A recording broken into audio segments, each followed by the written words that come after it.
غوث اعظم پیران پیر تلاوت کرتے ہیں، ٹھیک ہے جی.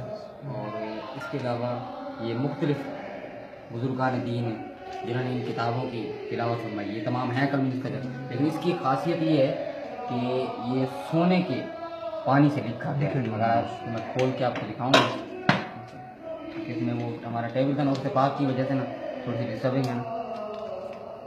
یہ پیران پیر غوث دستگیر اس کی تلاوت فرماتے ہیں.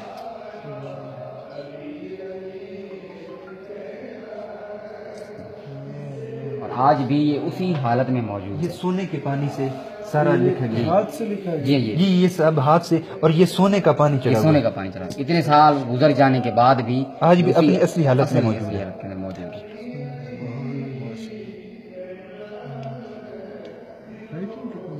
جی بالکل ایسے پرنٹ ہے. یہ اس کی ہسٹری بھی لکھی ہے کہ یہ کس طرح یہاں پر پہنچا میرا شریف میں. سرٹیفکیٹ ہے، مطلب کس کے طرف سے کس طرح، مطلب کیونکہ یہ نسخجات آج کل جو ہے نا وہ چل رہے ہیں نا کہ نان کانفیڈینشیل، اور لوگوں نے اپنی طرف سے بنا لیے ہیں. یہاں پر جتنی بھی تبرکات ہیں ہمارے پاس، ان کی تمام کی اسناد بھی ساتھ ہیں، اور یہ نسل در نسل ہمارے پاس چلتے بھی آ رہے ہیں.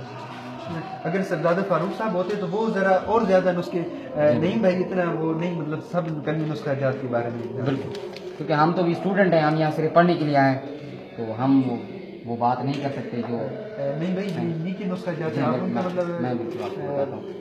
یہ حزب البہار شریف ہے، یہ روحانی طور پر جو ہے نا بزرگان دین کو پڑھائی جاتی ہے سلوک کی راہوں میں. اچھا. جی ہاں، یہ حزب البہار شریف جو ہے نا سلسلہ چشتیہ میں بہت بڑی ایک کتاب سمجھی جاتی ہے.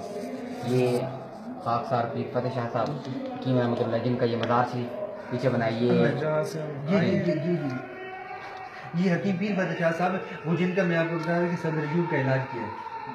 یہ ایسٹ پاکستان کے نا حکیموں کے طبیبوں کے جو نا وہ صدر بھی رہ چکے ہیں. یہ مختلف جگہوں سے اکٹھے کیے گئے ہیں، اور ان کے بارے میں ہسٹری یہاں پہ نہیں لکھی ہوئی، لیکن سائیں کو اس کے بارے میں معلوم ہے کہ یہ کہاں سے آیا اور کدھر سے آیا، اور کس کس بزرگان دین نے ان کو اپنے استعمال میں رکھا.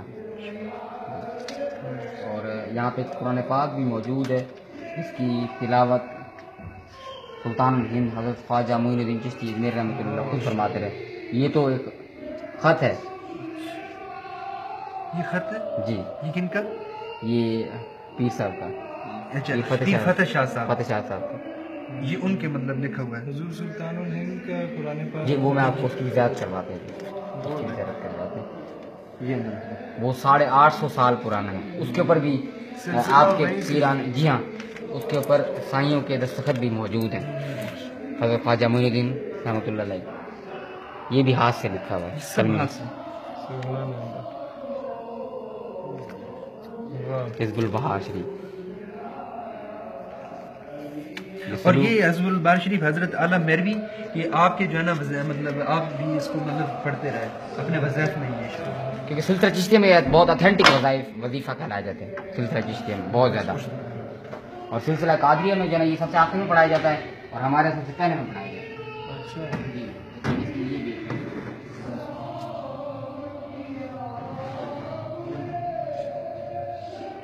یہ وہ قرآن پاک ہے. جی بہت زیادہ. ان کے بارے میں مشہور ہند میں جو اسلام پھیلا نا، وہ 90 لاکھ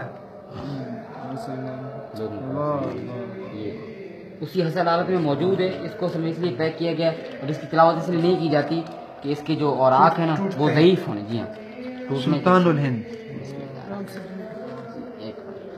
اس کی زیارت بھی کر سکتے ہیں. جو سارا سلسلہ شروع ہوا نا، سلسلہ چشتیہ جی انڈیا، خواجہ معین الدین چشتی اجمیر شریف. اجمیر شریف اس پہ سند بھی ہے پیچھے. آپ کے دستخط موجود ہیں، یہ حضور خواجہ غریب نواز اجمیری. سبحان اللہ. آپ کے خود دستخط موجود ہیں کہ یہ میں اس کو تلاوت کرتا رہا ہوں، سبحان اللہ. اور یہ میری ملکیت ہے. جس طرح حضور اعلیٰ خواجہ میری بزرگان دین کا نا